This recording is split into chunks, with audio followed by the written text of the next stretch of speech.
তুই নাকি দেশ জাতির উদ্ধার করার দায়িত্ব নিছস? এই মিস্টার, ল্যাঙ্গুয়েজ প্লিজ। ইংরাজি মারাবি না, ইংরাজি বল। কান খুইলা আমার কথা শোন। আপনি কিন্তু ভদ্রতার মাত্রা ছাড়িয়ে যাচ্ছেন। আপনাকে এখানে ঢুকতে দিল কে? কে আপনি?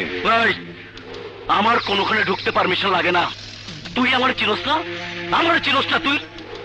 তুই না মস্ত বড় সাংবাদিক, পাগলা মিলনের নাম হনস নাই? তরে ঢাকা থাকুনে ভিসা দিছে কেনা? আচ্ছা, তাহলে তুই সেই নরপশু? হ্যাঁ, আমি তো তোকেই খুঁজছি। তোদের মতো ঘৃণ্য অপরাধীর মুখোশ এ দেশ ও জাতির সামনে যেদিন খুলে দিতে পারবো, সেদিনই মনে করব আমি এদেশে একজন গর্বিত নাগরিক। এই সাংবাদিক লাভ পারবি না, একদম লাভ পারবি না। আমার সোজা কথা, কান দিয়া শোন। বাসের মধ্যে বোমরা খাইছিল ক্যাডা, তুই দেখছস?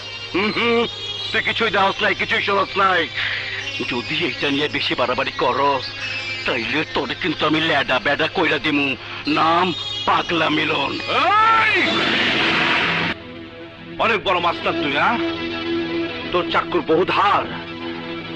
আমার সামনে চাক্কুর ধার দেখাবি না।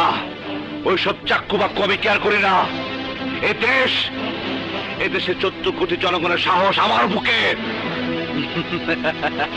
জম্বো রে জম্বো, অবশ্যই জম্বো।